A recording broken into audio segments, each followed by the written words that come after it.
dia, hoje é 16 de junho, eu sou Ana Carolina Zitlag e esse é o Ouvindo um Podcast da Bloomberg Linha. Aqui eu te conto as Bom dia, mais um negócios, excelente dia para esta podcaster aqui, em que ela não precisa empreender o menor esforço para iniciar o episódio, já que a notícia por si só entrega tudo. Pode entrar Beyoncé. Beyoncé pode ter sido a responsável pelo aumento acima do esperado da inflação na Suécia em maio. Tudo pra mim. Who runs the world? Beyoncé. Literalmente a mulher comanda o mundo. A gata estreou a Renaissance World Tour no dia 10 de maio em Estocolmo, na Suécia. A aguardadíssima turnê, que vai ter 50 shows em estádios e deve faturar cerca de 2,4 bilhões de dólares, teve uma demanda tão alta na cidade de inauguração que, segundo o economista-chefe do Danske Bank, Michael Grahn, pode ter sido a responsável pela alta acima do esperado dos preços no mês passado. O núcleo da inflação da Suécia, que exclui os custos de energia e o efeito das mudanças nas taxas de juros, aumentou 8,2% em relação ao ano anterior, de acordo com dados publicados pelo Departamento de Estatísticas do país. O dado foi superior à estimativa mediana de 7,8% em uma pesquisa da Bloomberg com economistas, bem como dos 8,1% esperados pelo Risk Bank, o Banco Central da Suécia. Segundo Grahn, as mais de 80 mil pessoas que lotaram a Friends Arena em 2 noites em Estocolmo provavelmente contribuíram para um aumento inesperado nos preços de hotéis e lazer. Ele espera que essa surpresa seja revertida em junho, à medida que os preços dos hotéis e das passagens voltem ao normal. Já Glenn Nielsen, economista do Swedbank, disse que, embora os shows possam ter contribuído para aumentar os custos de acomodação em maio, os aumentos de preços surpreendentemente fortes foram bastante amplos e que a forte demanda em geral, bem como as altas pressões de custos, permitiram aos hotéis a capacidade e a motivação para aumentar os preços. Economia é incrível, tudo é economia. Beyoncé é economia. Beyoncé é economia do mundo. A maioria dos economistas aponta que o Banco Central da Suécia vai anunciar um aumento de 0,25 ponto percentual nas taxas em 29 de junho, e os dados de preços mais recentes podem confirmar essa visão, independentemente de qualquer impacto temporário dos shows da nossa mami. E já que estamos europeus hoje, falando de braço europeu da turnê da Beyoncé, vamos permanecer no chamado velho continente. É que o Banco Central Europeu elevou as taxas de juros em 0,25 ponto percentual nesta quinta, com a presidente da autarquia, Christine Lagarde, descrevendo uma nova alta em julho como muito provável. E isso menos de um dia, vamos lembrar, depois do Federal Reserve, o Banco Central americano, deixar as taxas de lá inalteradas após 10 aumentos consecutivos. O BCE elevou os juros da zona do euro para 3,5%, o nível mais alto em mais de 2 décadas e em linha com as expectativas de economistas e traders. Lagarde deixou claro que a decisão desta quinta provavelmente não vai ser o último aumento do BCE, já que as projeções mostram que a inflação deve permanecer muito alta por muito tempo. E isso que Taylor Swift nem anunciou a sua turnê pela Europa ainda.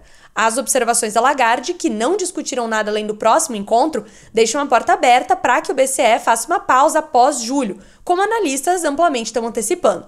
Mas os operadores do mercado monetário reagiram, aumentando as expectativas de alta de juros na Europa, o que implica uma probabilidade de quase 80% do BCE aumentar as taxas para 4% em outubro. As decisões foram sustentadas por novas projeções trimestrais, sugerindo que a inflação de lá vai desacelerar mais lentamente do que o previsto anteriormente para 2,2% em 2025, ainda assim acima da meta de 2% do BCE. Agora vamos para o Brasil falar não de shows e turnês de cantores, mas sobre empresas, shows e turnês de negócios. Vários nomes de grupos aí que a gente deveria saber quem são, mas nem sempre a gente sabe. A Petrobras você sabe o que é, mas e a Braskem? Você sabe o que a Braskem faz? A notícia é essa aqui. A Petrobras desconsidera fazer uma oferta para comprar a parte das ações que ainda não possui na petroquímica Braskem, segundo fontes familiarizadas com o assunto que falaram em anonimato à Bloomberg News. Uma petroquímica como a Braskem, caso você também tenha um blackout quando aparece a palavra química em alguma frase, é o ramo da indústria que emprega como matérias-primas o gás natural, gases liquefeitos de petróleo, gases residuais de refinaria, naftas, querosene, parafinas, resíduos de refinação de petróleo e alguns tipos de petróleo cru. A Braskem, por sua vez, é a única petroquímica integrada de primeira e segunda geração de resinas termoplásticas no Brasil. A resina termoplástica é um polímero artificial que, sob aquecimento em determinada temperatura, apresenta alta viscosidade, podendo ser conformado e moldado para se tornar uma infinidade de produtos e materiais plásticos. Plástico, a Braskem faz plástico. Se a gente tivesse falado isso lá no começo, eu teria entendido melhor. E ela também faz muitos outros produtos químicos, é a sexta maior do mundo neste ramo e atua em vários países.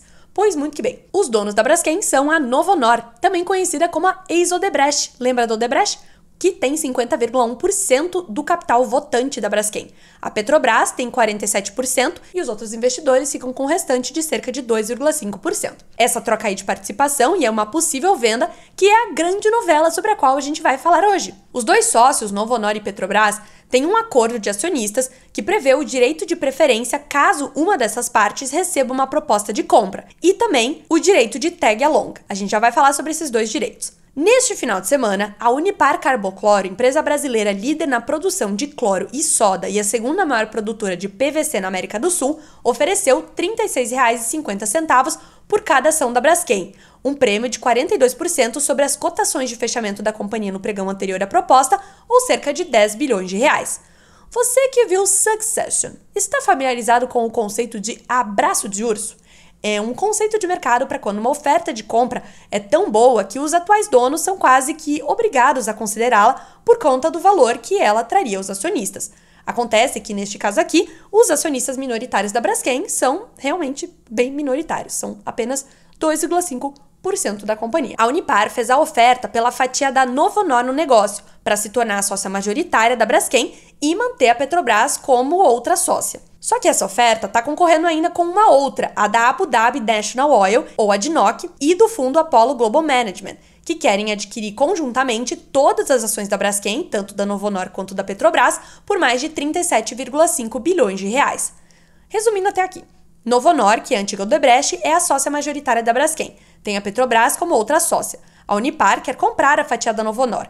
Só que com essa oferta, a Petrobras tem o direito de sair na frente e fazer ela mesma a compra da fatia da sócia. E aí que começaram a vir 1 milhão de rumores sobre o interesse da Petrobras de fato exercer o seu primeiro direito como sócia e furar a fila para comprar o restante da Braskem.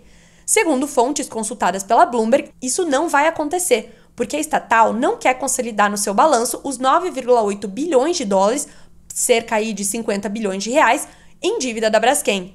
Essas fontes, que pediram anonimato, também descartaram uma oferta de compra porque isso transformaria a Braskem em uma estatal e esse não é o plano. A expectativa de que o controle da Braskem mude de mãos fez as ações da companhia dispararem 40% na B3 desde o início de maio, e isso por conta do tag along, o segundo direito aí dos sócios nesse negócio. O Estatuto da Braskem garante hoje a todos os acionistas, inclusive aqueles com ações preferenciais, o direito a tag along.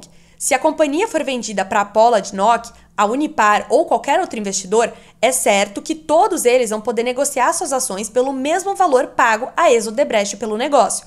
Ou seja, se for a Unipar, a compradora, com a oferta de R$ 36,50 por ação, os acionistas minoritários vão ter o direito de vender as suas ações pelo mesmo preço. Se for a oferta da ADNOC Apollo, nas contas do BTG Pactual, o valor presente líquido dessa oferta equivale a menos de R$ 30 por ação. Ou seja, a proposta da Unipar é 22% maior do que a proposta da ADNOC Apollo. Mas, por outro lado, o documento é bem claro quando a operação se aplica à compra da participação entre a Petrobras e a Novonor. Se a Petrobras comprar a fatia da Novonor, os acionistas não vão ter direito a nada, porque, tecnicamente, não vai mudar o controle da companhia. Só que essa festa aí ainda tem um outro detalhe. A ex-Odebrecht, não sei se você lembra, está em recuperação judicial desde 2020. E isso quer dizer que há bancos credores que possuem ações da Braskem como garantia dos seus empréstimos. A Petrobras não quis comentar nada para além de um comunicado na última terça-feira em que disse que ainda não tem decisões e acrescentou que, abre aspas, atuar no setor petroquímico é um dos elementos estratégicos do plano estratégico de 2024 e 2028 da empresa, fecha aspas. Já o CEO da Petrobras, Jean Paul Prats, disse na quarta-feira em Brasília que a decisão de aumentar ou não a sua participação na Braskem será tomada, abre aspas, quando acharmos que devemos, fecha aspas. Ainda bem que é sexta, o mercado me dá dor de cabeça. Acabou! Sexta-feira! It's Friday, Friday. Eu tenho aproximadamente 25 reuniões no dia de hoje. Vou chorar. Porque que as pessoas marcam reunião na sexta-feira? Eu nunca vou entender. Tomara que você não tenha reunião na sexta-feira. Tá bom? Grande abraço.